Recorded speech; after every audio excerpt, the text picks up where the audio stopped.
gonna have to check because it takes me a good 3 or 4 minutes now to get into my Twitch since it still hates Firefox. Sounds like we're on. Okay, good.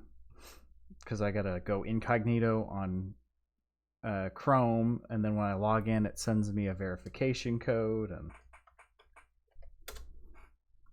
whole brouhaha. yeah. Because we had a fighting sandwich up, No, and stop. And I hate whenever you log in, it just automatically unmutes whatever. Hey, watch this thing at the top. Hey, it might be something you're interested in. It's not. League of Legends. I don't know who any of this is. It just is all the algorithm. It's telling you what you want. But it's not, because there's people that I follow that are live, and none of these people are people that I follow. Yeah, that's right. It's annoying. Yeah, it is. How you been, Coop? Good. Pretty good. Good day. That's good. Did my chores. Did some shopping. Yeah, this might have been my most productive day I've had ever. Wow, of all time. Yeah. That's a high bar. I am so tired. I was hoping to get everything done before Audio Shop, so that way once I did it, I could just veg. Because God, I need it. My back hurts from standing. So I went to Sam's Club. I decided I'm not gonna have for the first time. I consciously decided in 3 years I'm not gonna have a peanut butter and jelly sandwich every day for lunch. Wow, that's bold of you. Are you sure your body will be able to handle the change? You will come into shock. I might, but I went and got a Sam's Club rotisserie chicken for $5, $4.98 actually. And I tore that up, and I made a chicken and cheese sandwich for lunch at work tomorrow. Wow. And then what else did I do? I did the rest of my laundry. I folded it. I did a bunch of dishes. I emptied the dishwasher. I ran the dishwasher and then emptied the dishwasher. I made dinner for the week, which was spicy spaghetti. I got like the spicy basil tomato sauce, and then I mixed it with spicy sausage, plant-based sausage. Yeah. And I also bought actual sausages, like, in casings, plant-based. They're okay. I don't see what the hype was about. I mean, if I was eating it as like a sausage on a bun, sure. But like cutting it up, it doesn't have the same kind of texture that a cooked sausage does when you cut it. So I did that, and I also chopped up a bunch of romaine for Caesar salad. However, I drastically overestimated how much dressing I would use, so I guess I'm having Caesar again next week too. And then I started another round of cider. Oh, and I also made a lot of progress setting up my new PC. So I've done so much today. I also had like an hour call with my parents, and I'm just tired, man. I think I know I'll put some pep in your step. Another day off tomorrow? Oh wait, no, I gotta go to work. Oh, I wish. That would be nice.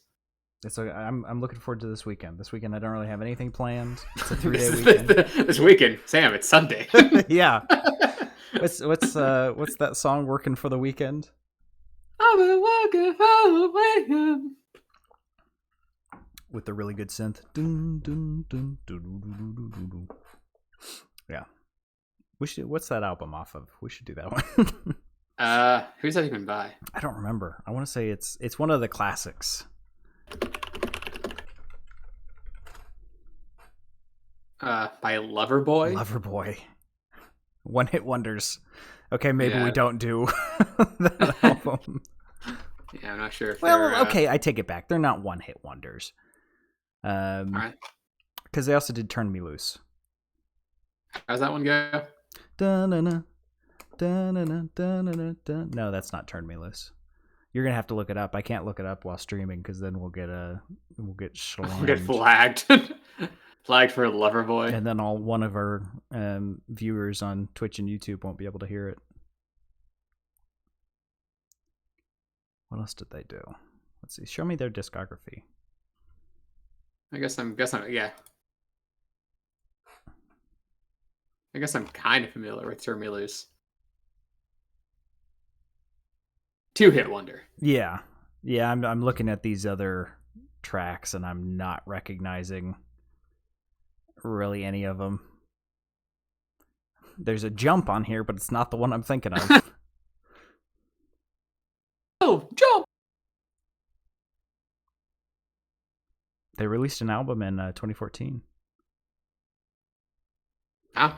I swear there was just a concert they were at recently near me. Or maybe my parents went to a concert and Loverboy was the opener or something. I don't remember. Parents went to see Loverboy?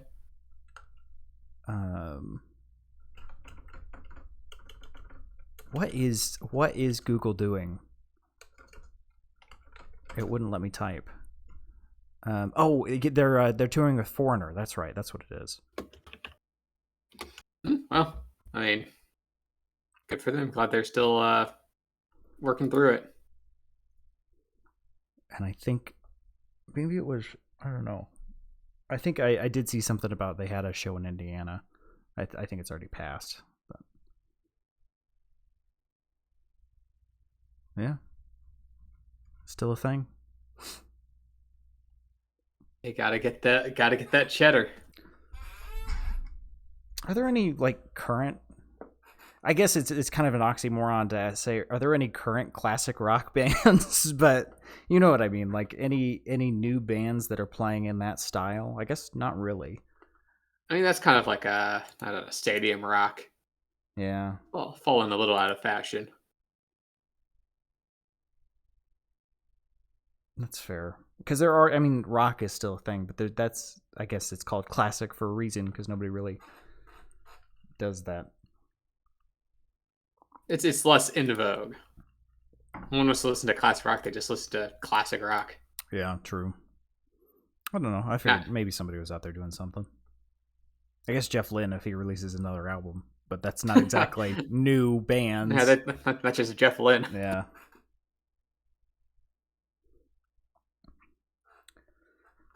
All right, you want to jump into it? Do you want to mention about your head at all, or my head? Yeah. What about my head? With the lack of what's up there. I'm not calling you stupid. I'm saying I have no brain. Sam, that's incredibly offensive. Wait, lack of what, Sam? Hair. What? Mainly, I just wanted to segue to that because I want to ask: do you find your headphones are sliding off, or? No, but when I do take them off, there's a big red spot on the top of my head. I took them off like, that was the only reason because I could not ask about your headphones. I can't believe I didn't think about it last night. But. No, they don't really slide around as much. Okay, I mean, I guess they wouldn't, but I'm not greasing my head. I'm not oiling it. Well, do you have cloth headphones or are they leather? I think it's leather. See, this is why I asked because if it's leather, maybe it gets a little bit sweaty and then it just slides off. Well, I'll try not to get sweaty during this review of Ringo Starr. Well, I mean, it's leather; it holds in heat, No, I've glued Velcro to the top of my head. I get that. I mean, that's one way to do it, I guess. Just so I can stick to things. All right, let's get started then. Well, hello everyone, and welcome back to the Audio Shop podcast. This week we are reviewing Ringo by Ringo Starr, just because we decided we wanted to do something out of left field. Yeah, we've done some Beatles. We've done George Harrison. We've done Traveling Wilburys is just George Harrison again. Yeah. I wanted to take a swing at everyone's favorite Beatle, Ringo Starr. And I was actually thinking while I sat down to listen to this, we actually really haven't done that much Beatles. We've done really 1 or 2 albums. Have you even done a Beatles album? We did a Sgt. Pepper's, I'm pretty sure. We did. But that might have been the only one. That's the only one I can think of off the top of my head. Yeah, they've made some good music. They've got a couple hits as well. We've not talked about any of it. Yeah. Well, maybe that's due at some point. Yeah, we'll have to do some soon. Yeah, I'm kind of surprised we haven't done a Paul McCartney or a Wings album, at least. Oh, we did Wings. We did Venus and Mars. Oh, we did do Venus Yeah, and Mars. yeah. I'm not thinking, the individual stars. I was thinking when they were the Beatles, right? We haven't done many Beatles albums. That's true. I guess Wings is basically just Paul McCartney. Yeah. Oh, I listen to Wings all the time. We've done Wings. But yeah, we're moving on to Ringo Starr. Sir Richard Starkey. Is his given name. He's knighted. He is knighted, MBE. By the Queen. God bless the one and only. Born all the way back in 1940. And of course, Ringo, not the Queen. Well, yeah, the Queen was born a little bit longer than that. Of course, known professionally as Ringo Starr. He's known for being a drummer of this little band called the Beatles. They were active for a couple of years in the 60s and, had some hits. And of course, biggest band of all time, best-selling band of all time. We don't have to get into the background of the Beatles. If you've listened to music, you've heard of the Beatles. Yeah. But of course, he wrote and sang a few. Every now and then they throw Ringo a bone and let him write a song on an album. Mm-hmm. So you might like Yellow Submarine or Octopus's Garden. Which is funny because Yellow Submarine, I would argue, is one of their most well-known songs. Yes. It's also one of their goofiest. Yes. Well, it's written by Ringo, who he came on after Paul Best, correct? Paul Best left, and then Pete Best. It was a P. I was close. Yeah. They had a drummer before Ringo, but then they got rid of him. They brought in Ringo, which worked out for him. Yeah, I was reading the other day about Pete, and he released an album called Best of the Beatles because his last name is Best, and he was actually sued for it, and he won because, hey, my name is Pete Best, and I was in the Beatles, so I thought that was a fun little tidbit. I guess that's a one way to. He made some money off of their success even after he left. Oh, if you were in the Beatles, you might as well try to milk it for all it's worth. I mean, yeah, especially if you leave before the international stardom. That's like throwing away a winning lottery ticket there. Yeah, no kidding. Oh, hey, Ringo got brought in, and I think it worked out just fine for him. Oh yeah. If we didn't have Ringo, who would be the butt of the jokes for the Beatles? Right. George Harrison? No, he's too good of a musician, and nobody remembers him. Unfortunately, no. Great post Beatles albums, Mm-hmm. but he was the drummer for the Beatles. Obviously, Rock and Roll Hall of Fame twice. Once as a Beatle, once as a solo artist. He was knighted. He's also considered the wealthiest drummer in the world at $350 million. So no small feat. And the album we're reviewing today is Ringo, subtitle. His third studio album, released in 1973, so just a few years after the Beatles broke up. And it actually has all four Beatles participating on it, which was pretty rare after they broke up. And then, of course, John Lennon died in 1980, so there was only a small window for that to happen. But yeah, that's the whole shtick of Ringo Starr, peace and love. So I don't know. You have anything to add for the Beatles, Sam? They made some good music. Hot take. It's amazing how divisive they were once they started doing drugs. Mainly Lennon, only Lennon. I mean, McCartney wasn't the best person in the world either, but. Well, I think Ringo stood out for not only his down-to-earthness, but his humbleness. All things considered. Anyways, we'll jump into track number 1. I'm the greatest. Which, in his defense, it is with John Lennon, so... It's written by John Lennon. So, no, actually, a lot of the songs on this album were, like I was saying, kind of a partnership with a lot of his previous Beatles.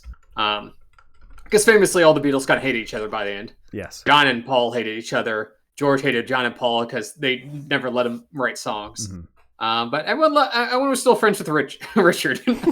So, I mean, yeah. To be fair, how could you hate Ringo? As far as great God, I hope there's not anything that I didn't read his wiki page. Maybe there's something horrible on there, but as far as I know, he was just kind of I'm the drummer for the Beatles, and then they ended. He's like, okay, I guess I'll do my own thing now.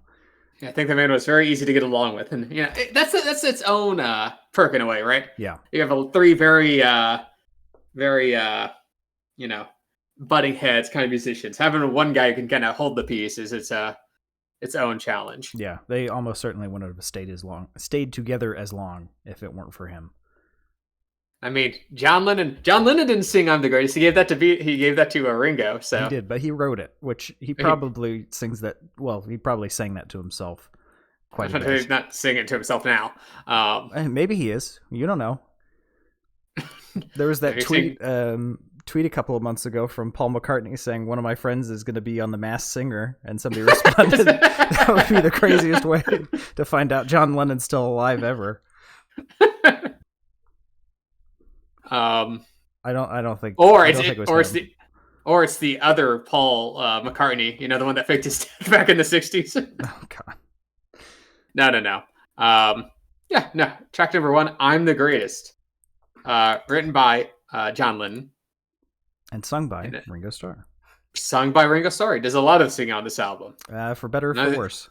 And I just think you're like, isn't he a drummer? Yes. He also does all the drumming on the album. The drumming is very good. The singing, it leaves a bit to be desired. Yeah, there's like 200 Beatles songs, and Ringo sang like 3 of them. So make that as you will. Yeah, I mean, to be fair, Yellow Submarine, I think the vocals on that are pretty good. On this one, it also doesn't help that the mixing's a little weird. Across this album, but on this track specifically, the bass is so loud compared to everything else. It is right there in the front. Yeah, and of course the lyrics of the song is just a Ringo singing about how he is the greatest at every section of his life. Obviously, I think it's a little tongue in cheek. Yeah. But the song does end with him with the sound of the audience going crazy as he sings the song. Yeah. A little egocentric. Which, to be fair, this is 1970s Beatles, right? They're literally own the world. Yeah. The British invasion and all that. It's got an interesting beat to it. But it's an interesting song to start the album with. And I'm honestly just impressed that Lennon didn't hate him, but I guess Lennon couldn't hate everybody. No matter how hard he tried. Yeah, I mean, almost everyone, but not everyone. Yeah, I mean, it's got some rock organ, it's got some tongue-in-cheek lyrics. Ringo's singing is serviceable. Yeah. It's not horrible, but it's not great. Right, and that's kind of consistent throughout the album. Yeah. Man's not a technical singer. He's not terrible, but you're not going to be like, oh man, that Ringo, he knew how to hit those high notes. Yeah. Jumping to track 2, if you're ready, Coop. Yes, track number 2, "Have You Seen My Baby" by Randy Newman. Yes, that Randy Newman wrote this song.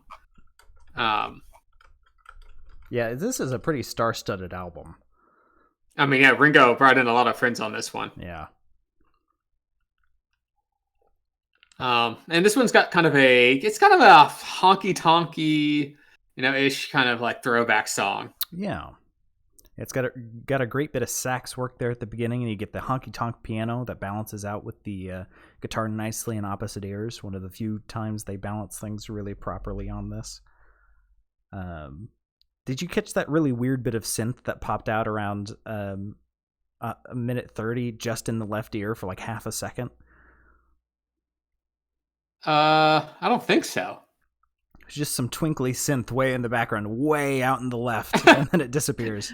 Maybe someone else was recording in the studio that day. Maybe. I think it tied into the lyrics a little bit, but I was like, that was a stretch.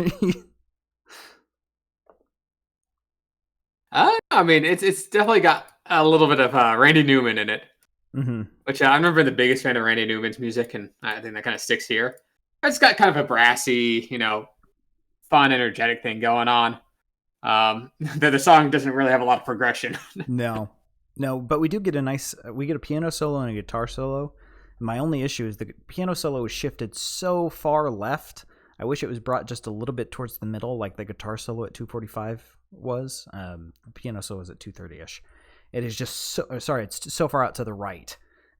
And then the guitar comes in, you're like, okay, it's in the left, but it's also a little bit in the right, so it doesn't feel like I'm listening to it from across the room with my head turned. Look, they had figured out stereo sound by this point, I suppose. Yeah. Or we're figuring it out. But the guitar was good. It was just I wish the piano had met that style. It's a fun little guitar solo. Yeah. But how about we go on to track number 3 then? Photograph, which was written by Ringo and George Harrison. Yeah, I was a big fan of this one. There was some lovely use of French horns around the 45-second mark, which fit very well with the vocal stylings, and there was a little bit of strings sprinkled in. And I couldn't think of the last song that had castanets in it. Yeah, I think this was George in his All Things Must Pass phase. Yeah. So I'm sure he had some weird instrumentation. But yeah, George Harrison appears on the song. He actually also appeared on I Am the Greatest, which was the only time after the Beatles broke up that 3 of the Beatles were on the same song. Wow. And it was very shortly after they broke up too. Yeah. The song kind of has, I don't know, almost like a little bit of Billy Joel energy to me. Yeah, I could see that. It was kind of pretty lighthearted, kind of a poppy sound on this one. Yeah. We get a bit of a sax solo around the 125-ish mark. It's a bit ethereal. It's a mix far back and a bit echoey, which works well for it. Yeah, this album has a lot more brass on it than I expected. And a lot of, I call it sitcom sax, right? It's kind of very, poppy and upbeat. Yeah, I mean, I can see what you're saying. When I hear that, though, I think stale. You think what? Stale. Stale. But that's just I my think take on House. sitcoms. Yeah, like I said, stale. My only complaint for this one is the vocals are mixed just a tad back for my liking. They're the main focus, but they just feel a little bit buried. A little bit. I mean, I guess there's like I don't know. The chorus kind of gives me like the backing kind of has like a drunk people singing at a bar kind of vibe. Not that it sounds like that, but I feel like you could see people singing around to that. Even has a chorus fade out. Yeah, something you always love. Yeah, I don't have issues with fade outs when they're properly used, and I didn't even notice this one, so it was properly used. It's just when the song goes on for much too long, or it's very short, and then they give it a fade. Anyway, track 4, if you're ready. Yes, track number 4, Sunshine Life for Me, Sail Away Raymond, which also written by Harrison. And this one's it's like a folk rock. It's like a country vibe on this one. Yeah. It was at this point that I'm like, Ringo really doesn't know how to sing any other way, does he? I think the folky stuff kind of works with his voice a little bit more than the poppy stuff, honestly. See, I thought the previous track worked a bit better with his vocal stylings. I think this one's fun. It's got a little whistle. It's got some fiddle. Who doesn't like fiddle? The main melody line of this one I wasn't a fan of. I think that was the issue. Something about the melodic line just kind of grated on me. Oh, I like country Ringo. Sitting on a porch with a banjo, just enjoying the view. Now, I would have liked if there was banjo in it. I don't think there was any banjo in it. Or fiddle. You can have both. That's true. Plus, the drumming's pretty fun on this one, too. I mean, obviously, and they do the little Navy whistle tune.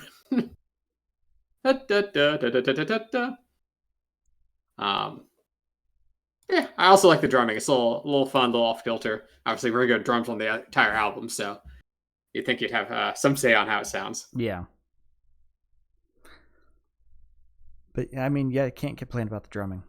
It's Ringo. It's solid throughout. Also, I like how the chorus is like a little delayed call and response at the end. I see. I didn't like that. It's like an offset. I know. I hate call and response. Not sorry. Let me rephrase. I don't hate call and response. I hate what's the word for it? Shoot. Like where you offset, like you're all singing the same thing, but you start slightly later. We had to do it in elementary school all the time. Yeah, it's a row, row, row your boat thing. Yeah, where you offset it. I fucking hate how that sounds. It sounds horrible, in my opinion. I like it. Well, to each their own. Speaking of not liking things, let's jump to track number 5. Yes, track number 5. You're 16,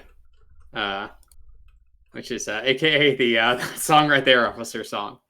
Yes. I don't like these lyrics, and don't try and kazoo your way out of this. So yeah, let's address the elephant in the room. When the song says "you're 16," it means in a very literal sense. Granted, Ringo didn't write this song. This is a cover by the Sherman Brothers, who were like a rockabilly group. So this was from like 1960.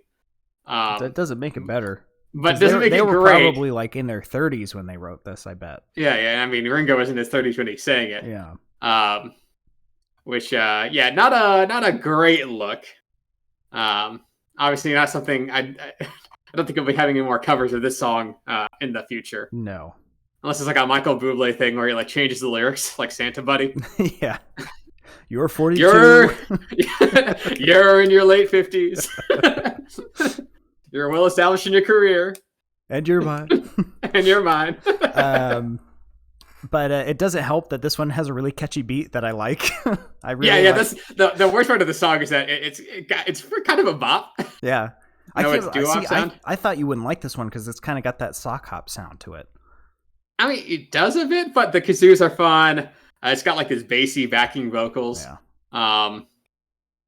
Just man, those lyrics. It's actually I was hoping you had some kind of lyrical insight to this. Like, oh no, don't worry. When Bob Sherman and Dick Sherman wrote it, they were 15, so it's not as bad. No, I looked it up. They were both in their 30s. Fuck, god damn it. When they wrote and sang this song. Jesus Christ. And of course, there's the Wikipedia page. It's like, why is a 33-year-old man talking about loving a 16-year-old girl? It's like, yeah, not the best look. Ugh. It's a good song. It's really good though. It's a really fun song, minus the lyrics. So yeah, I don't think Ringo probably doesn't perform this one live anymore. Probably not. Unless he's saying you're 60. That would work. Actually, that'd actually be kind of young for him now. Yeah, no, okay, yeah. Well, and plus there's when I'm 64, so that kind of goes together. Okay, yeah. Just change that one lyric and you're good. Yeah, there you go. Because otherwise, it's a very good song. Jumping to track number 6, if you're ready, Coop. Yes, track number 6. Oh my.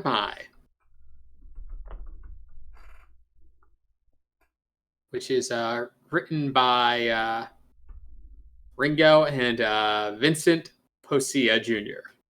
Now, who's that? He's just a songwriter from like the 60s and 70s. Okay, just some guy. Oh, we're all just some guy. Too true. Except we didn't write Oh My. That's true. Which is almost like I know the chorus is kind of like a almost disco feel to it. Very dancing song. Kind of funky. It's like it's got its toe in the water. It's not committing to it. It's just like I'm gonna kind of be like this. That's how it's got that brass and that piano back. Ringo really likes it on this album. We get more saxophone. We got a great sax solo around the 150 mark, but it's really far back in the mix when it's playing its solo. It's just too quiet. And personally, I don't know if you felt this way, Cooper, but when I got to this track, I'm like, man, is this one just quieter than all the previous tracks? I had to turn it up because it felt like everything was just mixed lower. Oh, a little bit. Yeah, maybe they literally just did that. Which was kind of bugged me because I was like, I don't want to have to turn my headphones up and then turn them back down when I get to the track after this. Just make everything needs to be consistent. That's what mastering an album's all about, you know. It was it was less of a science to the 70s. Yeah. But yeah, it's a fun song, you know. It's one of those fun songs where it's like, Doctor, what's wrong with me? And he's like, you're in love, or you have to dance, you know. Like, wait, you're not a real doctor, are you? No, take off your pants. Now take off your pants. It's needed for the exam. The outro goes just a bit too long for my taste. But granted, whenever you're sitting and analyzing anything, if it loops more than 5 times, it's going to seem long and too much. But this is one of the longer songs on the album. It's a fun one. I like it. On to track number 7 then. Step Lightly, another Ringo song, where he's entered his cowboy phase. There's a new sheriff in this town. And I gotta say, there's been great use of woodwinds throughout this whole album, but man, this song really uses them. It uses them well. There's a lot of moments in this track specifically where other bands would use strings instead, just because it's easier to get string players than it is to get woodwind players, I imagine. When you're Ringo Starr, yes. You can get whoever you want. And I think I really love that sound because, man, I love when rock and pop and all that use strings and brass, but woodwinds are so underutilized, I think. It's a pretty low-key usage, too. It's not too in your face, which I appreciate. But it makes up a lot of the backing track, too, which I really like. Because it's a little bit thin instrumentally, but there's good depth to the instruments. It's also got like some tap dancing in it, I think, or some sort of clogging. I was too lost in the woodwinds, I'll be honest. Yeah, it's a cute little song. It's low key, and I think that works better with Ringo's vocal delivery on this one. Yeah. I think his vocals work quite well with the styling. It's a nice low key song. We'll go on then to track number 8, 6 O'Clock, written by Paul and Linda McCartney. And listening to the song, I couldn't help but think, man, I wish Paul McCartney was singing this song. That's fair. Yeah. We'll get to it in a minute, but there was that instrument that came up at 55 seconds ish, which it sounds, I think, is a really fun synth setting, but it adds a lot of life to the song, I think. And then it was so much fun, I almost missed the flute coming in shortly after that. It's a little more orchestral, this song particularly, and I think that's does a lot with Paul McCartney. Mm-hmm. He managed to sneak one of his granny songs onto the Ringo album. And he does some of the backing vocals as well. It's got some wompy synth, like you said. I like the woodwinds. Mm-hmm. It's a solid songwriting, which you'd expect from Paul. Yeah, it is. Again, the back half of the song is a bit padded with too many loops, I think. Could have maybe cut 1 or 2 of those off, but what really threw me for a loop was right at the end where the vocals suddenly get way better mixed. Just for like the last 5 seconds or whatever. Maybe Paul was in the office that day. But I was like, what the heck? Why didn't the vocals sound like that for the whole track? That would have been a lot better. And then it goes right back to the poor mixing on track number 9.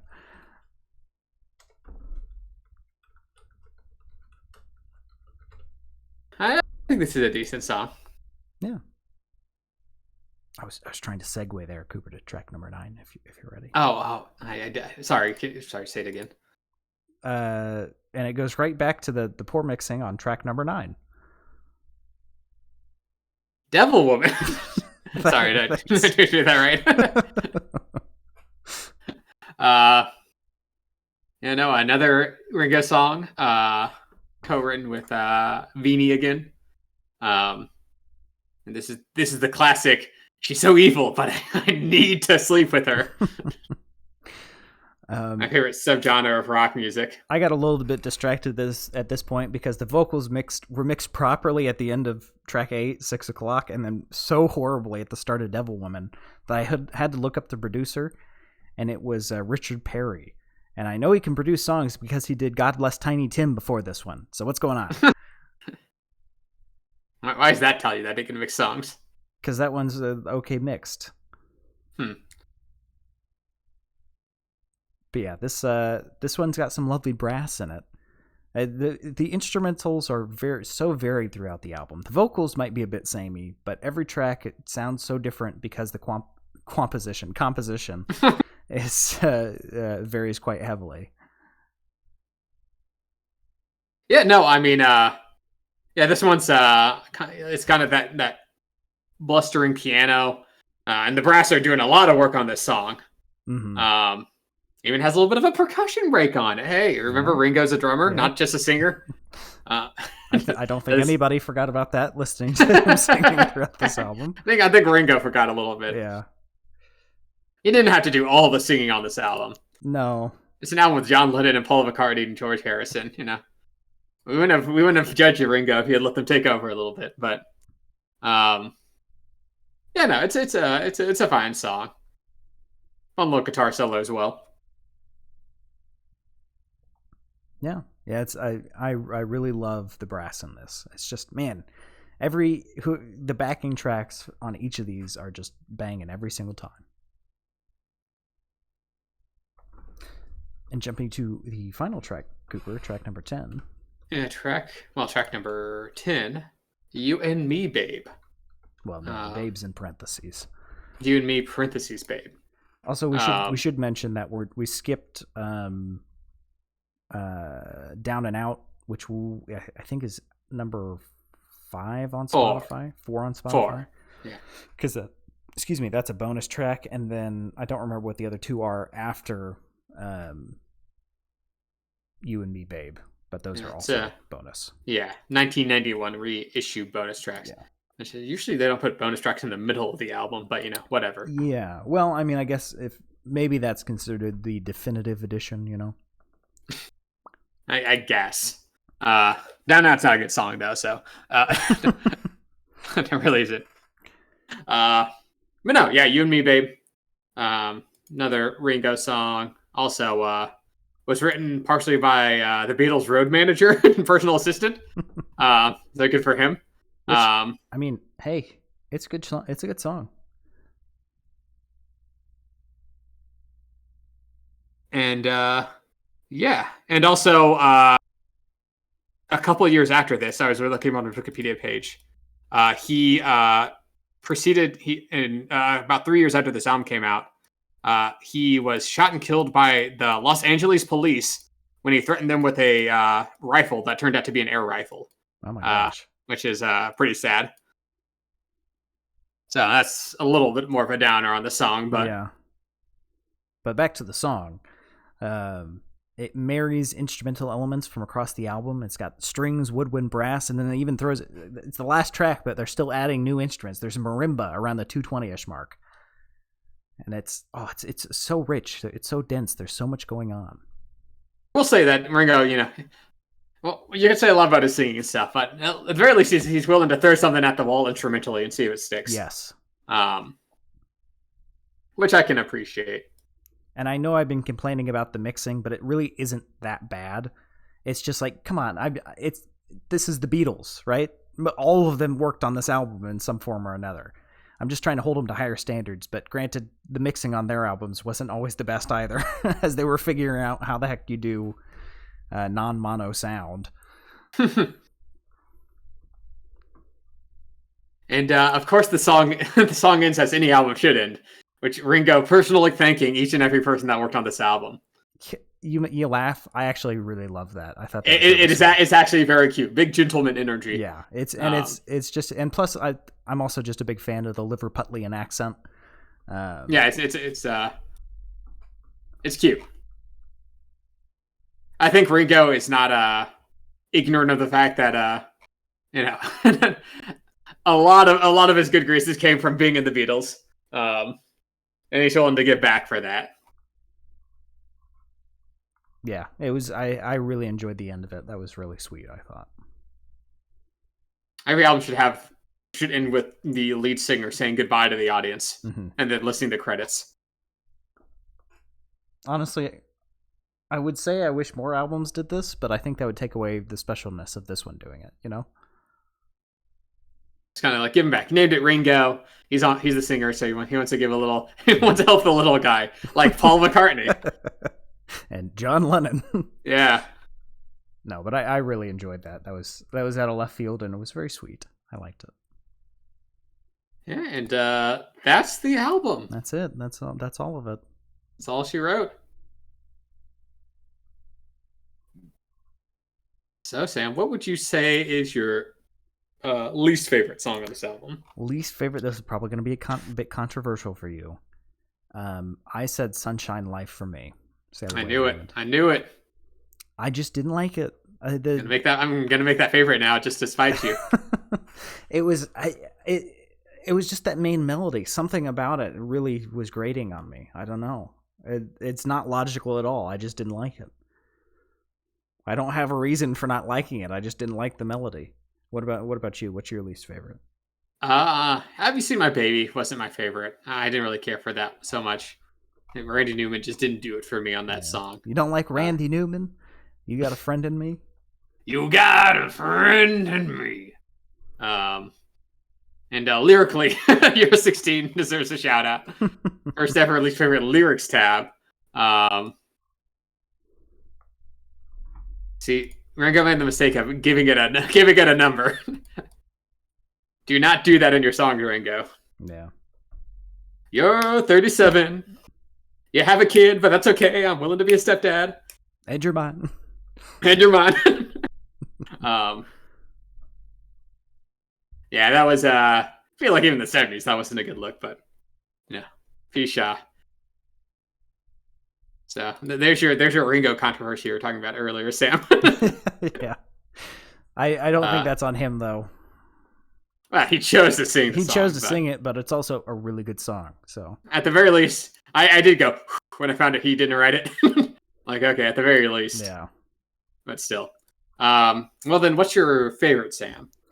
Favorite, I would have to say Photograph, I think. It's so nice. Close second would, just because of the outro, is You and Me, Babe. Just because of the spoken word outro. That was really sweet, and I wasn't expecting it, and it really sweetened the whole album for me. It brought a little tear to your eye. Yeah. Also, special shout out to Year 16, just because it's a really bopping beat, but man, I hate those lyrics. What about you, Coop? What's your favorite song? I'd have to say Sunshine Life for me. I don't care what you said. I like the country vibes. I like the folk vibes. I like the fiddle. I like the whistle. I like the drumming. Sure, maybe Ringo is not the most technically proficient singer. But I enjoyed it. Well, not everyone can be right. No, that's very big of you, Sam. Anyway, moving on. We've got to rate the album now. We do. I think you did it last week, Cooper. I don't remember. I think so. Yeah. Oh, then go ahead, Sam. So here at the Audio Shop Podcast, obviously Cooper and I are on a never-ending quest to destroy all cars, which is why we decided to name our podcast after cars, to bring attention to the hardships and the facts they cause. Kind of counterintuitive, and it actually hasn't worked out as we intended. But we're one step closer to destroying all cars with every car we total. I'm up to at least 4 this week. How many did you get this week, Coop? I actually got ran over by a car, so I think I get -1. Yeah, that's not great. Anyway, pulled my hair straight off. God, the axles. We have 5 out of 5, the top of the top, cream of the crop, Showroom. You got to listen to this. You got to get your friends and family to listen to this. It's just the best. And then we've got Scrapyard, which is 1 out of 5, Worst of the Worst, actively shortens your life, might kill you if you listen to it on loop. And then we've got all the rest of them in between, high, low, and it's really based on our mood. So, Cooper, what would you give Ringo by Ringo Starr? It's a tough one because there's nothing like terribly bad about this album. I wouldn't say there's anything terribly good about it. And there's some songs that I mean, obviously it's got a lot of talent behind it. Mm-hmm. It's got some songs written by all of the Beatles. And I think that helps to give it some quality and such. And obviously there's some songs that I like on here as well that are fun. I can really scratch the itch of this is just kind of fine, right? Mm-hmm. Pretty vanilla. You do some brass and piano, and nothing super outrageously bad.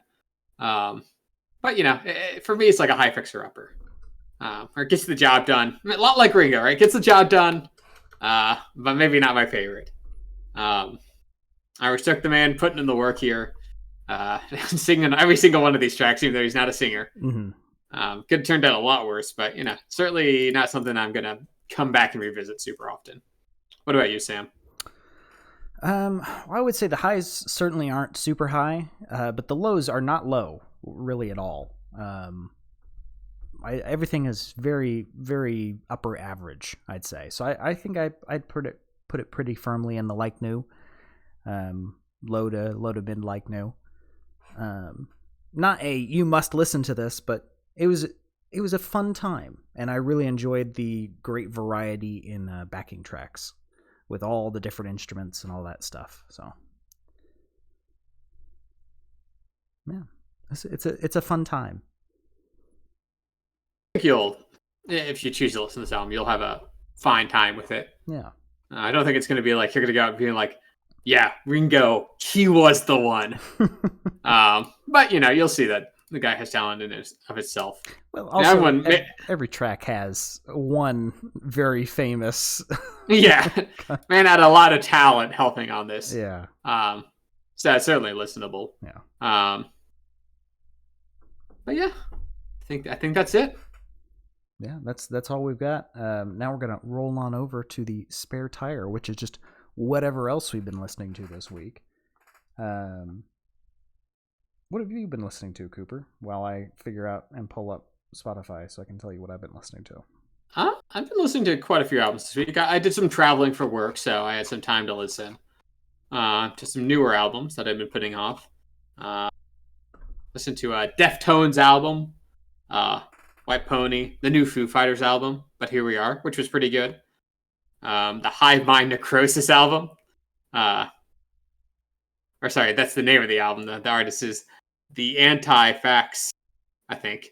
That was extreme. The new King Cruel album was pretty great. Space Heavy. I also like the new Squid album, Oh Monolith. And of course, the new Travis Scott album, Utopia, came out. Had to give that a listen. So yeah, quite a few new albums this week.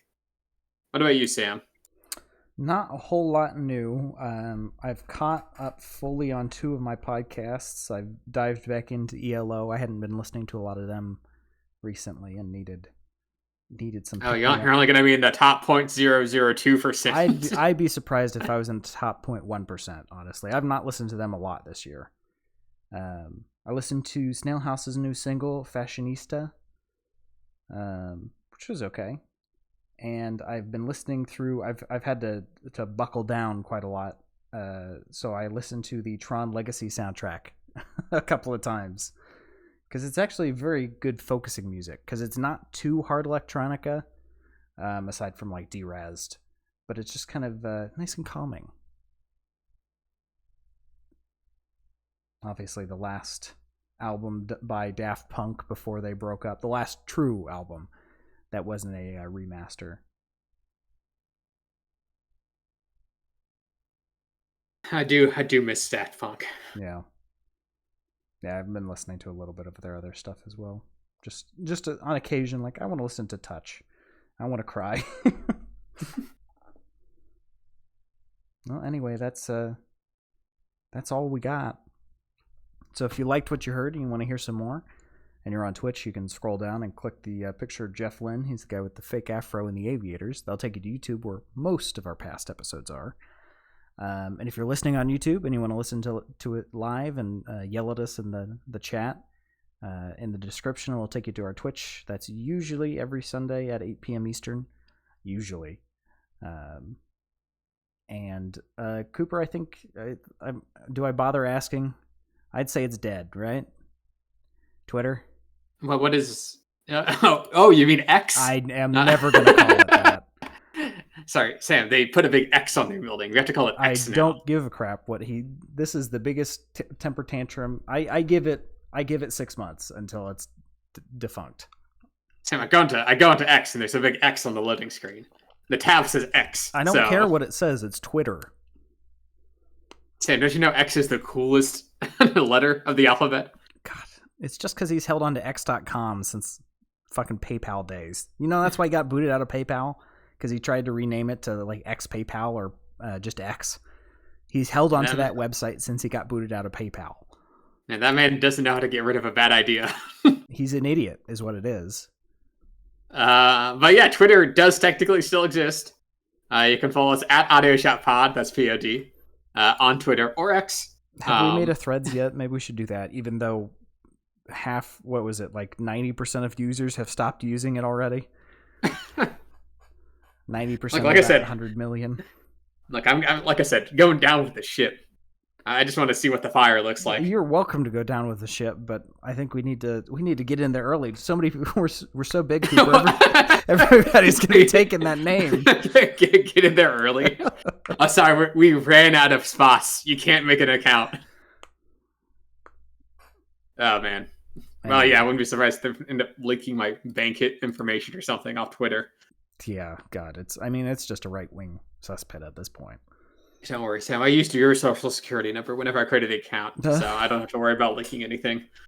But are you going to be around next weekend, do you think, Cooper? Yeah. Yes, I should be. All right, well, then we should have an episode next weekend, then. Got to figure something out. We also got to start working on the 5-year anniversary. Got a little something special lined up for that.